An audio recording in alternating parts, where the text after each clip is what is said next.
वहां एक पीपल के पेड़ की ऊंची डाली पर एक नन्ही गौरैया रहती थी। नाम था चीनी।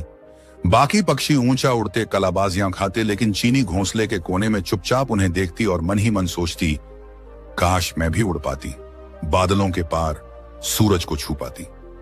पर जब भी उड़ने की कोशिश करती वो कांप जाती और कुछ ही पलों में जमीन पर गिर पड़ती।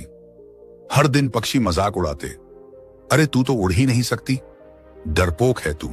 चीनी चुप रहती। उसकी आंखों में आंसू आ जाते, लेकिन हर रात वो खुद से कहती, शायद मैं कमजोर हूं, लेकिन मेरे सपने मजबूत हैं और मुझे खुद पर भरोसा है। एक सुबह चीनी ने तय किया, उड़ूंगी चाहे गिर जाऊं, पर कोशिश जरूर करूंगी। वो पंख फैलाकर कूदी और सीधा जमीन पर गिर गई। कुछ पक्षियों ने फिर ताने मारे, कहा था ना तेरे बस की बात नहीं। चीनी चुपचाप उठी और पेड़ की जड़ में बैठ गई। शाम को एक तोता आया। वो बोला, गिरने से उड़ान नहीं रुकती, उड़ना पंखों से नहीं हौसले से होता है, और तुझमें वो हौसला है।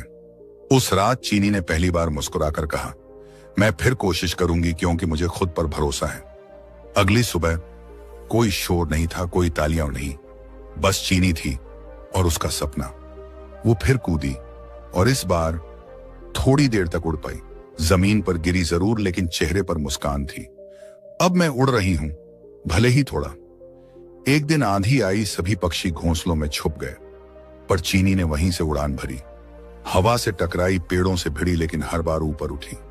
जब आंधी रुकी, चीनी बादलों के पास उड़ रही थी। वो पक्षी जो उसे कमजोर कहते थे, आज चुपचाप उसकी उड़ान देख रहे थे। तोते ने कहा, तूने खुद पर भरोसा किया और वही तेरी सबसे बड़ी ताकत है। सालों बाद एक नन्ही गौरैया उड़ने से डर रही थी।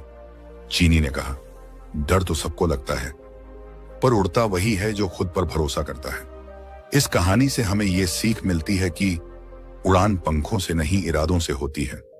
लोग ताने देंगे, लेकिन खुद पर यकीन रखना सीखो। जो गिरकर भी खड़ा होता है, आखिर में वही ऊंचाई छूता है। अगर ये कहानी